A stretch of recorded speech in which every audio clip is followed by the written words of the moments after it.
Yeah,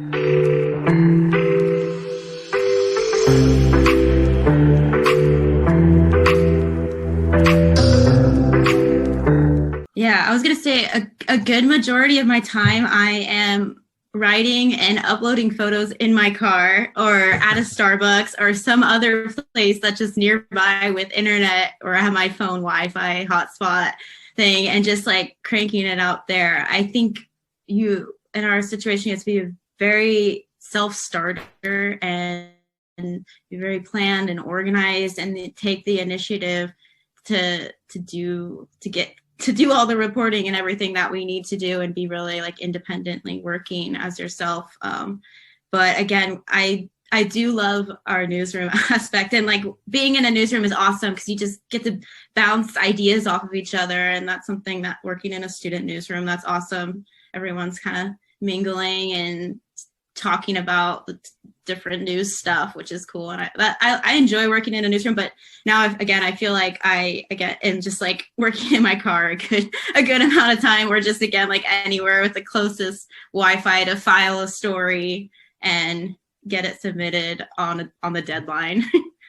Yeah, we sort of have the best of both worlds because we do have an office that we can go to, but I'm with Brooke, here, like I get so much more done if I can be on the move, if I can work while I'm reporting, if I can multitask, because sort of having to stare at your computer and be inside four walls just because, I think, is not a great model for journalism. And, we can be working on multiple stories, and we save a lot of time. It's a lot more efficient to do that. Can we talk a little bit about the craft? You mentioned uploading photos, Brooke. Maybe you can just talk a little bit about your storytelling. What I found is that unless you've been a journalist or you have a family member who's been a journalist, you don't really understand how much work goes into crafting even a short story, 12, 15 inches, 800 words or whatever. Like it's a lot of work. And no one says, here, go write this. You've got to take a little bit of this and that and put it together. It filters through your head. There's deadlines and people get back to you at weird times and people want to spin you. So can you maybe talk a little bit, Brooke, about creating a story, maybe a news story, and what goes into that? How much work is it to do what you do? Yeah, definitely. The first thing that comes to mind is researching the topic and gathering as much background information and being knowledgeable about whatever the story is. And that alone could take several hours, depending on what it is.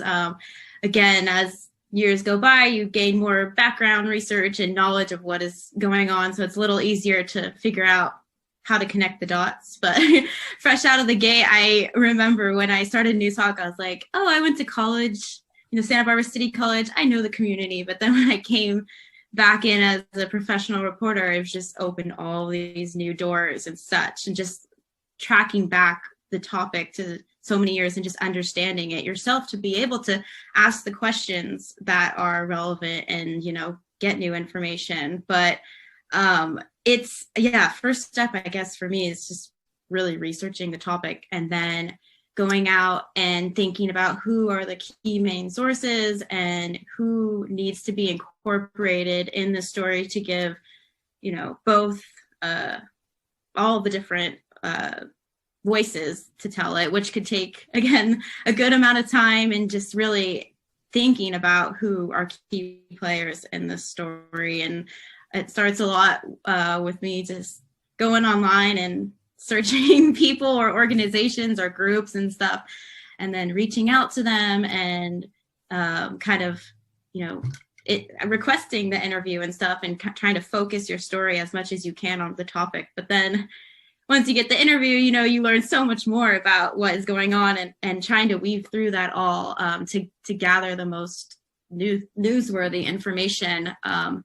And then interviewing and then sitting down to do the writing itself is a whole thing within itself. You have to really layer out and think about really how just, again, like what is most important here? What are readers going to get impact on here. And it's definitely a whole process. And then there's the photos element of it and thinking about how can I go beyond just a bunch of words and a photo, or, like photo ideas and stuff. But I think the most important thing for myself was just learning about topics and reading and researching about what has gone on before, so that I can be most knowledgeable and up to date about what's going on. I think research is really important in this field, and knowing who the key players are and going and asking the most relevant questions. But yeah.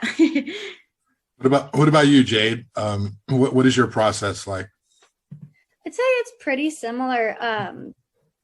Definitely for me, the research part has been huge. I've been in the Santa Barbara area for about 5 years now, but 4 of those I was in IV, and I'll be honest, I wasn't too focused on the outside community and what was going on. Well, I have to say, ever since we became Instagram friends, I have looked at a couple of your photos from a few years ago, and looks like you had a good time. No, you're not my Instagram friend, Josh. I couldn't find you. I was like, where's Brooke? Maybe I have an alter ego name. Yeah, you got one for people like me not to be able to find, I guess. But yeah, so I think when I first started, I would spend sometimes even a whole day just researching, why is this issue at city council important? Why is it such a big deal? Why does the community care? And I think that's where you guys helped me a lot. Josh, you've yourself just given me so much background and information about, everything that's going on. And I'm starting to learn more as, time goes on. But I think the research part is huge because, you can get a topic and say, write about this, but you have to write about it in a way that matters, in a way that people want to know about. And in order to do that, you need to know why it matters and what the history is there. So yeah, it's a bunch of research and then doing the interviews. When I first started journalism, in my classes, I would always go out with a set of questions, written down, ready to know. And then I kind of realized that I don't get as good of responses from people when it's okay, here's question 1, 2, 3, 4, and just answer them. So I've kind of, learned to make my interviews more conversational and just instead of I have I want to ask about this idea, this concept. And I think that's helped the reporting a lot because then people open up and talk more. They're not just answering one simple question. They're telling you, everything they know or related to the topic. And then you craft the story. You have to figure out what's most important, what will keep them reading past the first paragraph or two.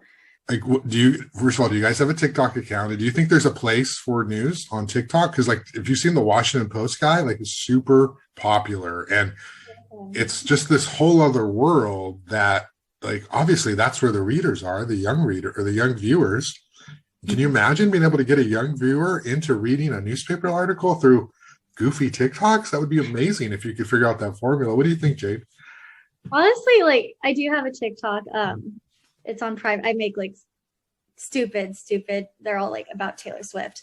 But I've followed the Washington Post guy for a long time. And, I follow the Washington Post Instagram too. I, read their website, but sometimes it's a quick, 15 to 60 second video of what's going on. Really broke. It's takes this, we're reporters, so we're already supposed to, break it down and only include what's important.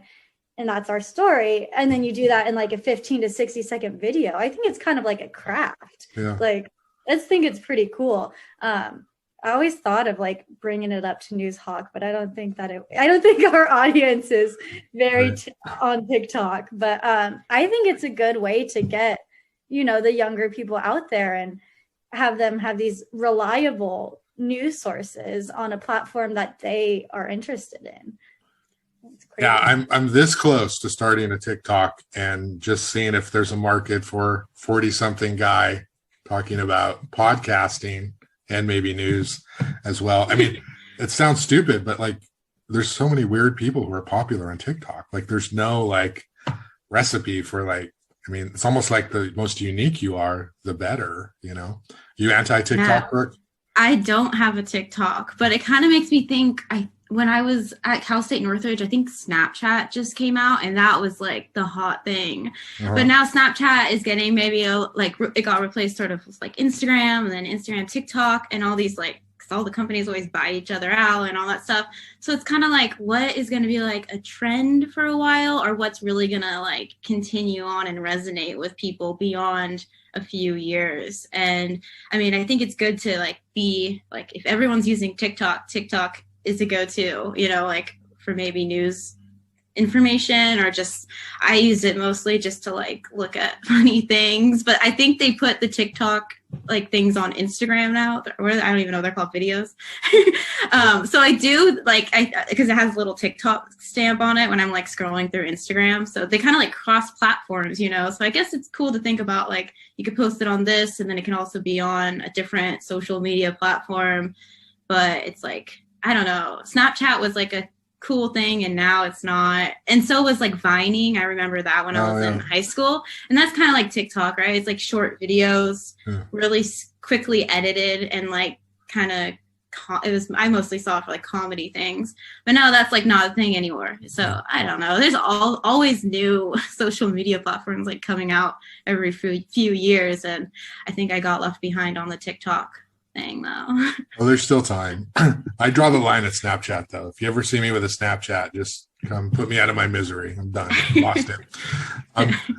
I wanted to sort of just kind of wrap up here. Just sort of, if you could sort of talk to people. Obviously, people are watching this, are interested in journalism and interested in all of you and what you do. I wanted to sort of give you all the final word on, you know, what do you want people to know about your business, about your craft, about the journalism that you do every day? You know, I'll just lead off here in that I just want people to be more patient. I want people to be more understanding that nobody just hands us on a silver platter the news of the day. We have to go out and create it, and it's difficult. It's hard. We're human beings. And what we do is art. There's no formula for doing it the same way every time. And so, you know, we'll write stories and then people will say, oh, well, that's wrong. Well, 98% of it is correct. They won't mention that. Or, you know, they'll not like the headline on social media and they'll just criticize the headline. Did you read the story? Sort of thing. When we go out and report and we write, all of our work product is on display for everyone to see.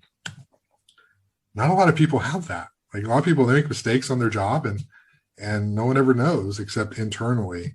So, I mean, I always want people to be more patient. They don't need to like love us or anything, but like understand that this is really difficult work. It's a very chosen few, you know, self-chosen who go out to do this, and just slow down, have some patience, process it before you come to some conclusion about whether we're biased or whether we missed the angle or something like that. But I mean, what do you want to say to people who are watching about your craft? Do you want to start, Jade? Yeah, I think just piggybacking off of that, it's like we really do what we do for the community. You know, it's not like I'm writing. I mean, I do love learning about, you know, all the different things, but we do it so we can inform our community about things that are affecting them and in a way that they can understand it. And I think, you know, yeah, we make a few mistakes sometimes, and it is hard because we are in somewhat of a way public figures, kind of, you know, like it's our name, it's our face, you know, like, so I think it, just like what you said, like we really try our best every day to serve the community and, you know, get that information out there as quickly as we can in the most accurate, comprehensive way that we can. And that's what I love about the job, you know, because I do feel like I'm helping people. And I think people need to keep that in mind when, you know, reading our stories. Was down with an illusion, like a sparrow with broken wings, but now shine with your reflection on me. I'm getting back up on my feet.